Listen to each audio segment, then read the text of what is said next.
Hi everyone, welcome back to my channel. I am excited to start the first video in my series of health issues as related to weight loss surgery. And if you're not sure what I'm going to talk about with that, please go back and watch my previous video because it explains a little bit of what I'm going to do and a little bit about me. Um, and so I'm going to get started. We're going to have the first health issue today, and I'm going to start out by reading your story. The name of this story is, as you can see it, The Book of Darlene. So here we go.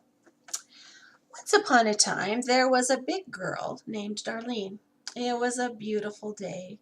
There were pink clouds in the sky, pink scarves hanging in the clouds, and even pink ribbons up in the sky. Darlene was having a wonderful life. Then one day she went to have her annual mammogram. It had actually been 3 years since her last one, but she finally decided that she needed to go in, even though they were very painful for her. Of course, this time was no exception, and she was hurting and went home in tears. But she was glad it was over with for the next year. Or was it? A week later, she got a call that she needed to come in and do the left breast again. Oh dear. More pain, but well, maybe they'll get it squeezed good enough this time. After all, squeezing is no fun. But let's get it over with. So she went in and had that left breast done again. Ouch, once again. But certainly this was the last time she would have to come in and have this done until next year. Right? Not so.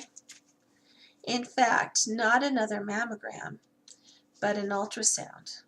Okay, so Darlene had been a wimp those first 2 times and wouldn't let them squeeze her hard enough. So it made sense that this time they maybe had to use the ultrasound just to make sure. So she laid on the table, and as she did the ultrasound, she could see the screen, and she knew exactly why she was there. On the screen, there was the image of an undeniable lump. So what did this mean? Was it just a lump that some people get? Oh, so many questions. She was told that her doctor would contact her about the results of the ultrasound. Well, that didn't sound like it should be something serious, but you never know. Of course, a week later, her doctor did call and told her that they were going to need to do a biopsy. So what does this mean? Is it cancer? All kinds of things were running through her head.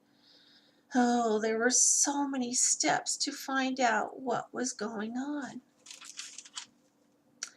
A few days later, Darlene got a call from her doctor. The results of the biopsy were in. It was cancer. Even through all these steps that she had been going through, I don't think that she was ever prepared for getting someone telling her that she had breast cancer. So now there were more things to do. She had to get a surgeon and an oncologist, and the list just went on. So Darlene had a lumpectomy in September of 2011. She started chemo in October for a few months, after which there was an additional 3 months of radiation. And the lump that had been removed was 2 centimeters, and that meant she had stage 2 cancer called HER2/neu. This is a fairly aggressive form of cancer, so beyond the chemo and radiation, Darlene had a year of something that's like chemo, but it's specific to treat that type of cancer. It was a very long year. She was very sick after her treatments, and then she got lots of burns and sores from the radiation. Losing her hair was a trial, especially since she wasn't able to wear wigs. The wigs were too tight on her head and gave her migraines, so she used scarves, and she learned to love them. And after that, Darlene survived. She would never want to do it again, but she was so grateful to be here where she is now, even with all the hard things. The end. The Book of Darlene. I hope you enjoyed that book. And it's a true story. Yes, I am a breast cancer survivor. As it says behind me, survivor. It came, we fought, I won. And I did. I am a 5-year breast cancer survivor. My 5 years was this last fall, of course, in September. Every October, I do celebrate Breast Cancer Awareness Month by wearing pink. This last year, I had my daughter-in-law in with me, and we dyed our hair pink for the month of October, and in celebration of 5 years, and that was kind of fun to do. I mean, it is a celebration of life. I'm grateful, grateful, grateful for what can be done nowadays. The type of cancer I had, the HER2/neu, it had just, when I was diagnosed, been the treatment that went for a year that I told you about. That treatment just had come out not very long, just in the last year or so before that. And before that, all that there was standard breast cancer treatment with chemo and that, which of course wasn't as high a survival rate without this special medication that they started using. So again, I am so grateful for modern day medicine and all that it can do, and the research that goes in, which of course October, Breast Cancer Awareness Month, helps do raise money for research and things like that. I just want to touch on the hair issue. I know with with weight loss surgery, we have issues with hair loss, and I went through that too. I'm you know, losing hair with my weight loss surgery, but really it's very insignificant because I did lose quite a bit of hair with my weight loss surgery, but not enough to make me bald or anything like I did with cancer. I mean, you don't just lose the hair on your head, you lose your eyebrows and your eyelashes and, well, TMI, but hair in all your other parts too. And you know, you can't wear mascara or anything. And you know, I remember watching those commercials where they had these women, beautiful women, going through cancer and their bald heads and their makeup and everything, and I did not look like that. Of course, you know, overweight and with a bald head made me look even more overweight, and I had this benign pilar cyst that's on my head, and it sticks up. Anyway, just I did not have a pretty head, and I was not beautiful. So my scarves and I became best friends, and I learned how to do all sorts of creative things with the scarves. And you know, I thought I ended up looking pretty good with those scarves. Anyway, imagine what you can lose, right? Also in April this year was another milestone for me, because after your radiation and chemo treatments, you're supposed to go on a treatment. You take I took a medication called letrozole, which is to help prevent the estrogen from feeding any cancer for 5 years. So it's a treatment to keep you, hopefully keep you more cancer free. And so I got to stop that after 5 years. And so that was a celebration for me too, because it was not a fun one. When I turned 50 is when I got my cancer, and then I also went into menopause. And so I had started the hot flashes and stuff, but going on the letrozole made them tons worse. So I was glad to be off of that. So is breast cancer or cancer in general in the past for me? Who knows?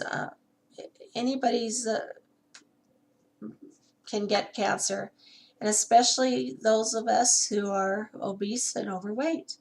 Um, Being overweight gives you a higher chance of having cancer, breast cancer.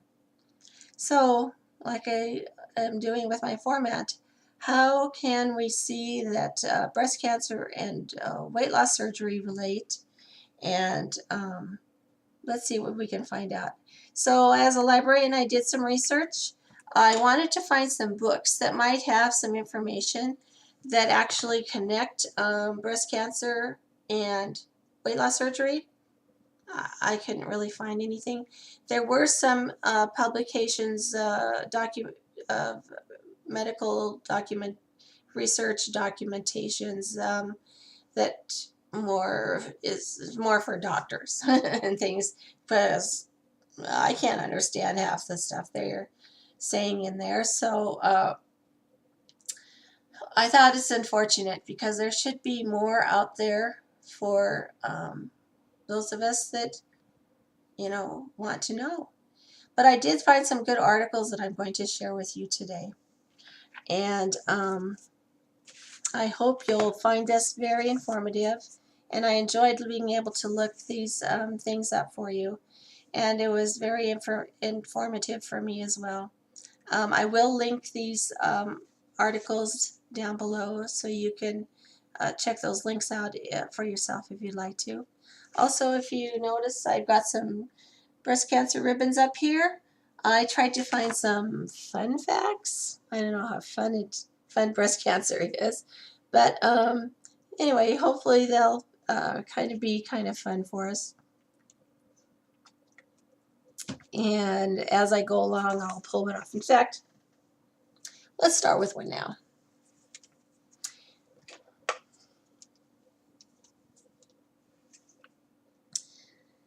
Underwire bras do not cause breast cancer. Sorry, I'm out of the...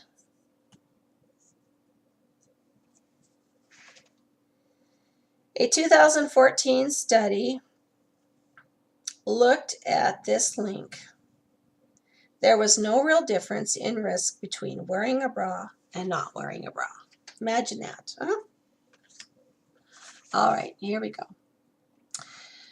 First article, is bariatric surgery protective against breast cancer and endometrial cancers for women?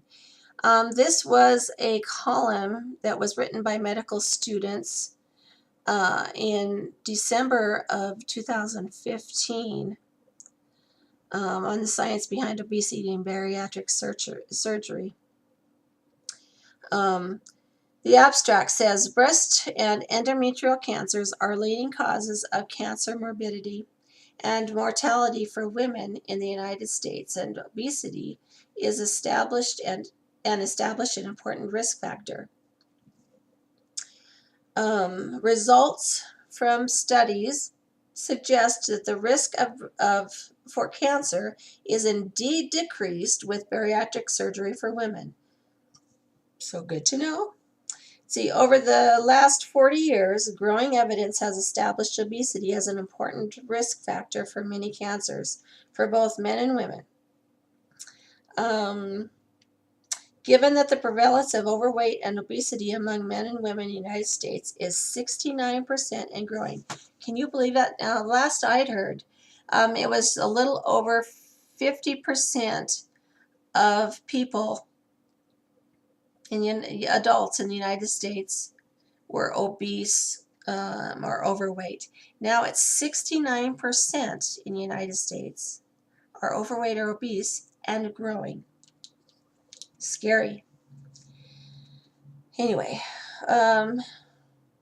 weight loss interventions such as bariatric surgery can potentially play a large role in reducing the morbidity and mortality caused by cancer. Current data demonstrate that bariatric surgery is protective against cancers, including breast and endometrial cancers for women long term, regardless of whether they are pre or postmenopausal at the time of surgery, which is also another good fact to know because a lot of the research that I've came upon focuses a lot more on uh, postmenopausal as a higher risk. So that's good that they were including both pre and post. Um, for the time being, physicians and female bariatric candidates should feel comfortable, at the very least, adding the protective benefit of bariatric surgery against cancer to the growing list of benefits supported by scientific evidence to be discussed during consultations. So, very good article. I really enjoyed reading that one, and I hope you'll find it interesting as well. All right, let's see. Let's pick another fun fact. I should have written these in pen. Regular exercise, as little as 75 to 150 minutes a week of walking, has been shown to have a lowering effect on risks. All right, so good to know. I know we're all exercising, right? And that talks about walking, but I'm sure any type of exercise, walking, of course, is cardiovascular, cardio, uh, cardio exercise. So I'm not sure if it means just the cardio aspect of it is more beneficial or not, but I'm sure any type would be. All right, so next article. It's entitled Bariatric Surgery Seems to Reduce Risk. And this was found at breastcancer.org. A study found that severely overweight people who lost weight after weight loss surgery lowered their overall risk of developing cancer by 80%. Wow, 80% during the 5 years after surgery. The women in the study who had bariatric surgery were 85% likely than severely overweight women who didn't have bariatric surgery to develop breast cancer. Can you imagine if we hadn't had our weight loss surgery? How higher the risk would be for us because we didn't lose the weight for getting cancer? Scary. So many benefits from having our weight loss surgery. And this is another one of them. Let's see. Next fun fact. Only a small percentage of breast lumps turn out to be cancer. All right, so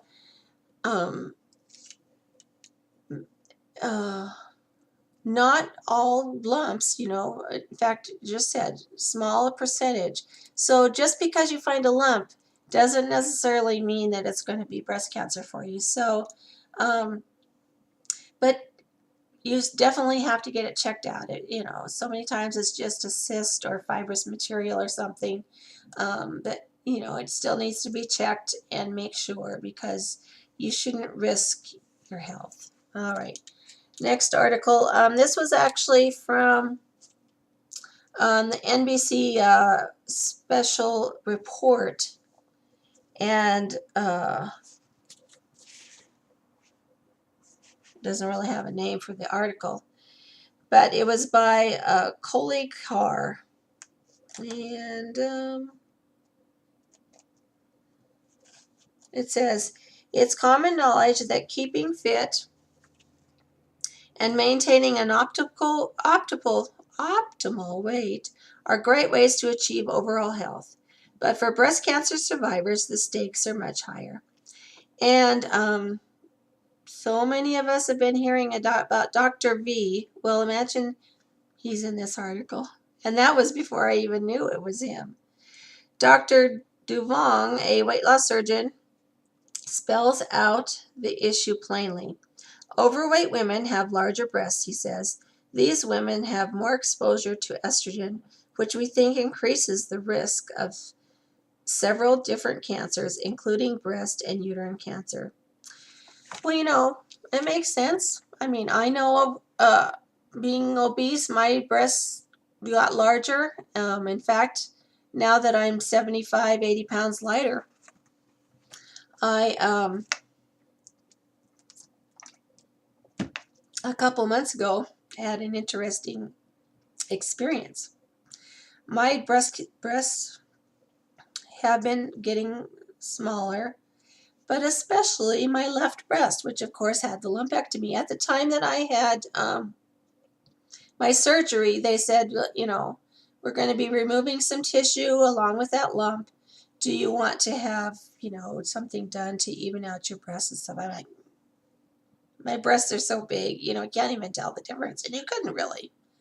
Well, now that I've lost weight, my gosh, like I said, a couple months ago, I looked at myself in the mirror just after getting out of the shower. I'm like, what the heck? I guess I hadn't been paying attention with my bra. I'm like, whoa, my right breast must be 3 or 4 times larger. I mean, it's ridiculous. So when I went in April for my last checkup to be able to get off my medication and stuff, my oncologist, she looked at me and said, yeah, well, you know, because imagine how it's going to be like when I lose more weight, you know.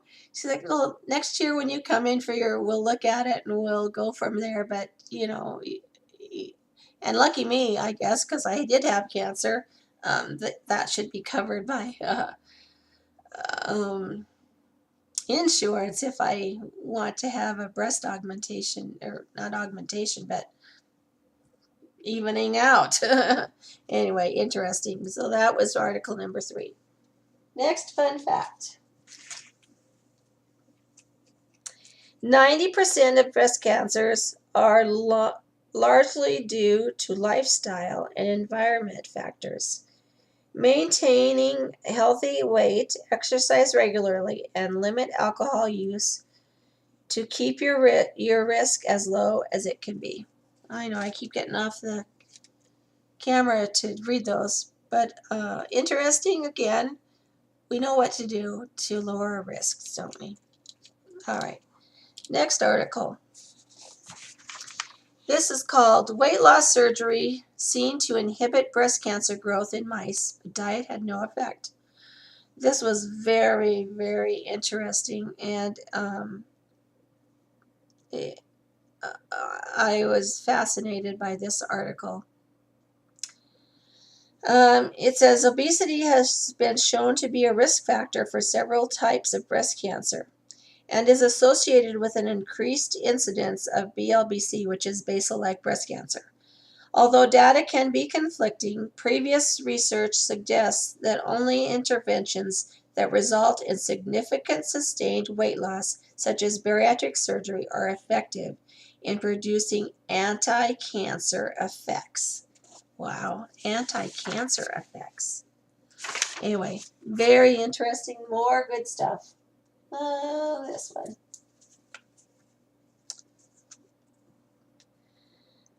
Do antiperspirants and deodorants cause breast cancer?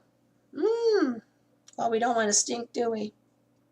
There is no conclusive evidence linking the use of underarm deodorants and antiperspirants. Good to know. We can all smell good. All right, next article is from WebMD. It's called Can Weight Loss Surgery Lower Cancer Risk for Some? This was an article from 2014. Weight loss surgery may do more than lower the risk of heart problems and improve type 2 diabetes in obese patients. A new review suggests it may also lower their chances of cancer diagnosis. And there's tons of, I'm not going to read very much from these. I need to get used to getting long. But very, very good research information there. Next fun fact. Breast cancer is not contagious. Oh, it's uncontrolled cell growth that begins to spread to other tissues. All right, no, you can't catch cancer, breast cancer, or any type. It's just, like I said. Yeah. Okay. Let's see. Next article. Bariatric surgery is linked to lower risk of female-specific cancers.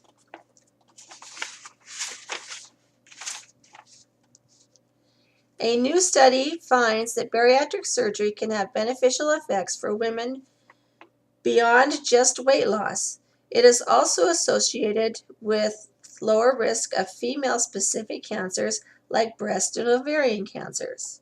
So again, another good article. There's, I just tried to find some good ones that we are going to be able to learn something from.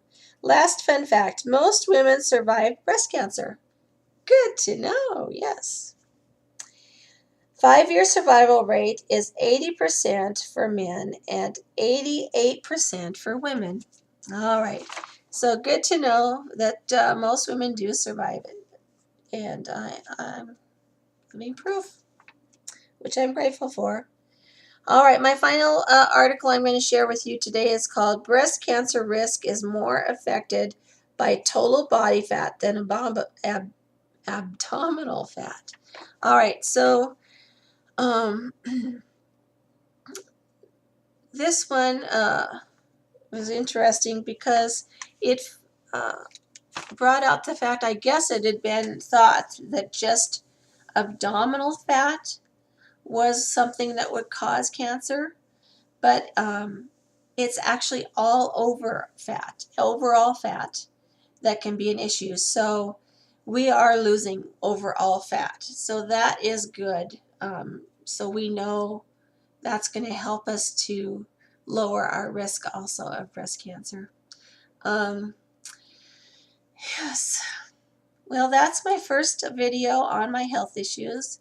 Having breast cancer actually led to me having a lot more health issues, unfortunately.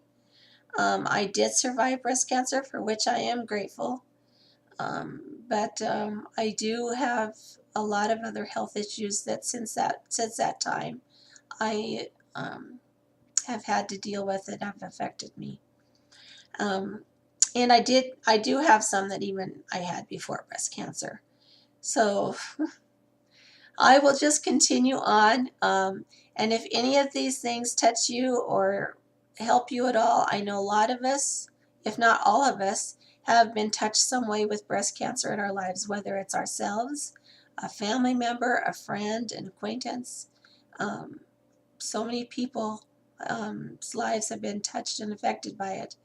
So I encourage you, please, please, keep yourself healthy, have that annual mammogram, and hopefully you can find some time to follow some of these links and learn a little bit more, because I think the key to being healthier is having information and learning. So I will catch you next time with my next health issue. Thank you so much for subscribing and being a great support to me. I appreciate it so much. Bye. We'll see you next time.